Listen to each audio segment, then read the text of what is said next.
জুলাই বিপ্লবে যাদের রক্তের বিনিময়ে, আকাঙ্ক্ষার বিনিময়ে আজকে মহান সংসদে আমরা যারা সবাই এই বিপ্লবে অংশগ্রহণ করার সুযোগ হয়েছিল, আমাদের পরবর্তী 100 বছরের প্রজন্ম জানবে যে আমার পিতা, আমার দাদু এই সংসদে আবার কখন ঢুকতে পারবে চিন্তাই করেনি যারা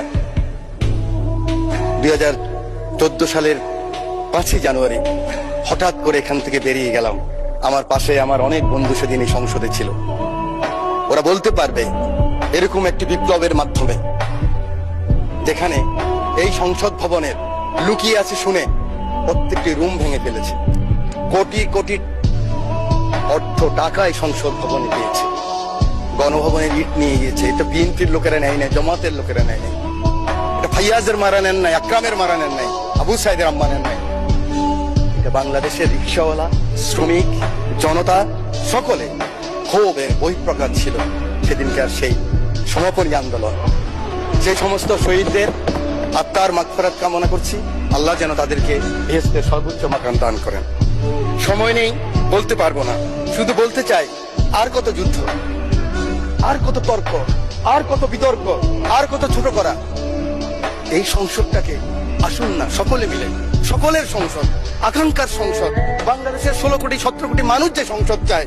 আমি এখানে যত কথাই বলি, আমি মনে করি আপনাকে ঘায়েল করেছি, আপনি মনে করেন আমাকে ঘায়েল করেছেন, কিন্তু বাংলার কৃষক, বাংলার শ্রমিক, বাংলার জেলে সে কিন্তু বোঝে আমার কথা সঠিক না আপনার কথা সঠিক। আমার মহাসচিব মহোদয় এখানে বসা আছেন, আমার মহাসচিব মহোদয়কে হেলমেট পরাই নিয়ে গেছি, নাম বলতে পারলাম না, একজন সেনাবাহিনীর প্রধানের সাথে মিটিং করার জন্য আজকের কৃষিমন্ত্রীর বাসায়। কারণ ওটা বেশি দিন নয়, 23 সালের কথা বলছি।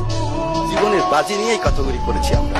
আমার নেত্রী 11 আমার নেতাকে যখন নিয়ে গেল খবর পেলাম আমি, কারণ 7 দিন আগে শেষ দিন আমার দেখা হয়েছিল আমার নেতা তারেক রহমানের সাথে, বেগম খালেদা জিয়ার সাথে 111-এর পরে হাওয়া ভবনে। সেদিন ছিল ওনার শেষ দিন। খবর পেলাম ওনাকে নিয়ে গেছে, ঢুকে গিয়েছে। 196 জন এমপি ছিল এই পার্লামেন্টে, আমি ঢুকেছি। আমার নেত্রীকে দেখেছি একজন মা, তার সন্তানের জন্য কি আকুতি, কি কান্না, কি বেদনা বিধুর আমি দেখেছি। আমি সেই কথা মনে রাখতে চাই।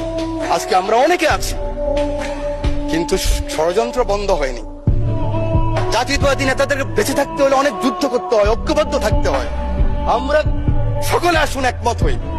আগামী দিনে যে চ্যালেঞ্জ আসবে, এই জাতীয়বাদী শক্তির বিরুদ্ধে আবার যে ষড়যন্ত্র আসবে, সেদিনকার প্রধানমন্ত্রীর জন্য জীবনের বাজি রাখতে পারবেন, বাংলাদেশের জন্য বাজি রাখতে পারবেন, সেরকম যদি একটা শক্তি, সাহস থাকে, তখনই হবে সবার আগে বাংলাদেশ।